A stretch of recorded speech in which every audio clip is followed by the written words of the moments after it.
Welcome back, folks. So I saw this video the other day of this guy making his own magnetic stirrer, and he does a good job making it look all clean and stuff. So I was thinking I wanted to try and make my own from recycled parts and make it as cheap and janky as possible. So I've had this thing disassembled for quite a few years, because back in the day I used to use this with a microwave transformer and diode to drive Nixie tubes. Because, it's 16 volts AC out for accessories around a train set layout. And, with the microwave transformer, that's perfect for rectified. It's like 150 volts, is right around there, so it's perfect. And of course, when I say perfect, really I'm ignoring the impracticality of the size and the danger of the wires hanging everywhere. But anyways, this is the case that it came in. I've still kept it around, even though it's been completely useless to me for like 15 years at least. Now, I've already recorded the creation process of this, but I ended up losing all the files. So I've disassembled it, and I'm just going to reassemble it and show you. So this is the cassette deck. It had a big flywheel on it. It didn't have magnets glued to it, obviously. It had a big flywheel on it with a band that went around to a drive motor. So I cut all the excess nonsense out. I left us with just the brass bit that the oiled brass bit that the flywheel slides it to.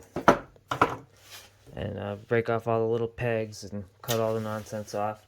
That's what you're left with.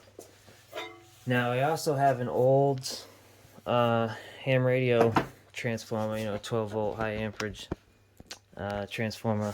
I recovered it out of a basement. I was cleaning out a house that had severe water damage, and this was not salvageable. However, this metal case will work perfectly fine for me. I mean, there's obviously dangers involved. If you're going to try and build this yourself, I would recommend a plastic case, obviously. And if you don't think mains voltage has the potential to be dangerous, then you probably shouldn't be working with this stuff.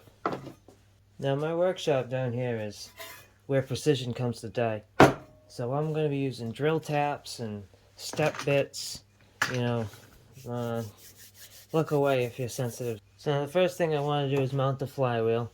So I took the bit I cut out and I measured from the sides so that you'd have room to mount stuff around the edges. You're going to need something to hold the cup up above the flywheel.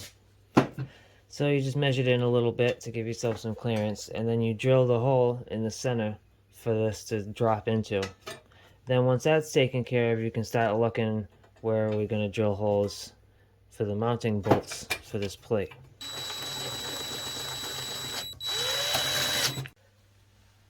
Now when you're choosing a motor, you don't want it to be any old Shenzhen market special.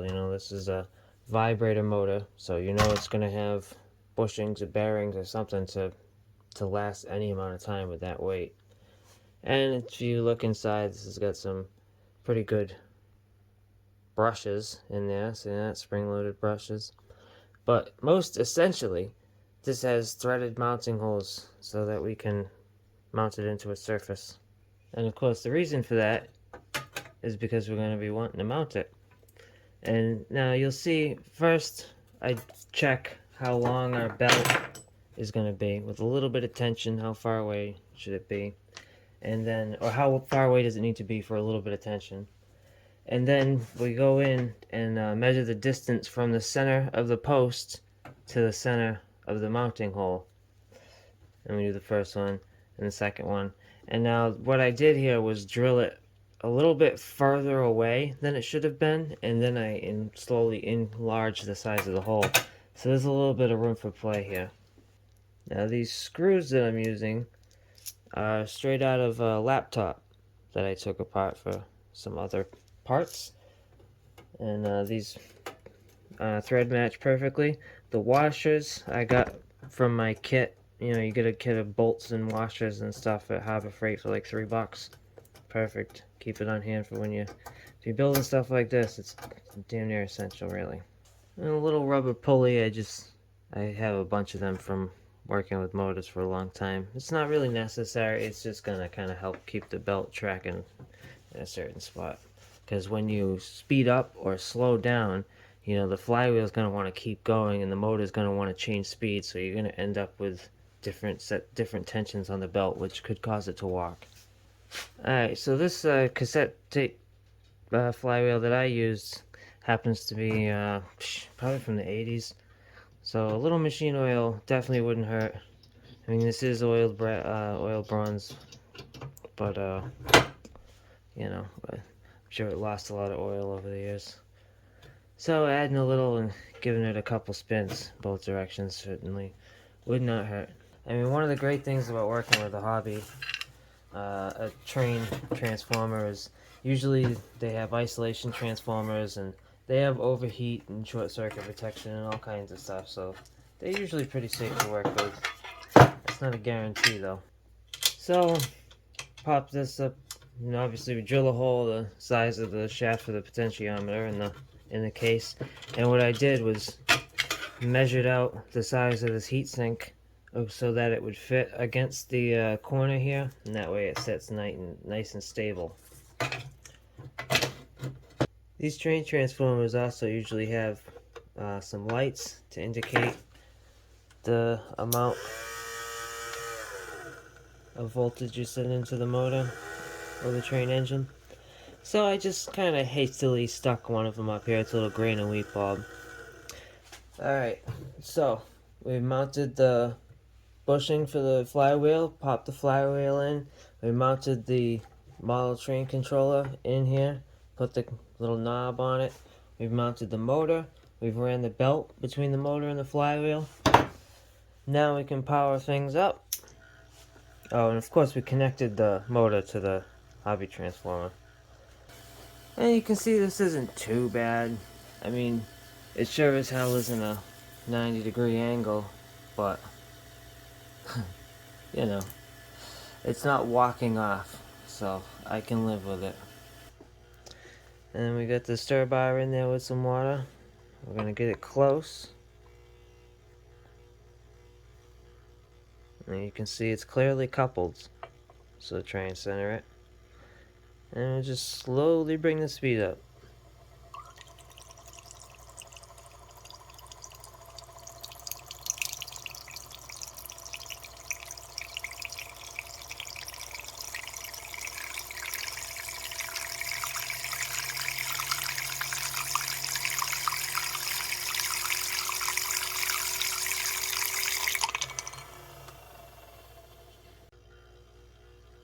Now, it worked well for me, but if you had any issues, you'd want to be checking, well, is this stir bar centered on those magnets? Is it hanging over just one? You know, are the magnets out of line with the center of this? Because if this thing can't spin on its center, then you're going to end up with some problems after you get to a particular RPM. It'll be thrown very easily. So now our final task is, how are we going to build something that we can just set this cup on? To follow along with the whole Jank City Customs idea with, you know, knotting wires and old train transformers in a metal case, I'm going to use a Pringles tin. Just cut it, put a little space for your belt to slip out, and if just because things weren't janky enough, I actually cut this a little too shallow, so I can't even I can't even use this the way it is because these magnets will hit the bottom of the cup. So to get around that, I'm gonna bring my old boy Lincoln out. But before I make a coffee, I mean, I just couldn't resist. How often do you have spinning magnets that you can play with? So I took a coil out of a little relay, a little 12-volt relay, and I stuck this LED across the contacts for the coil. You get the idea.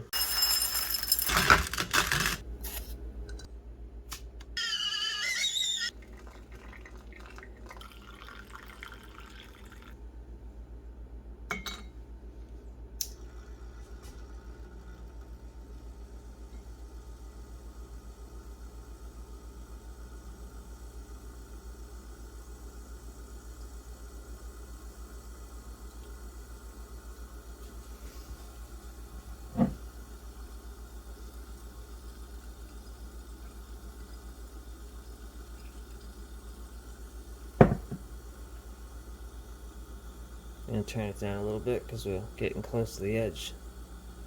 Guess I should have added a little less coffee.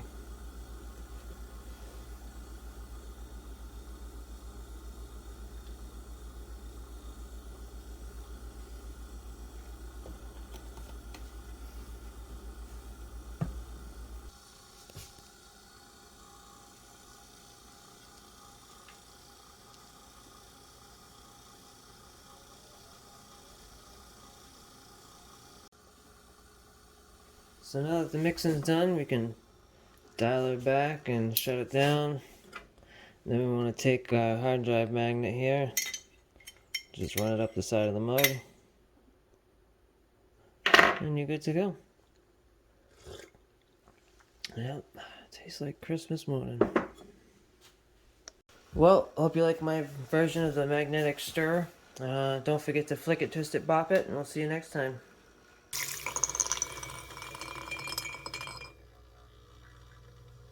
I could literally do this all day.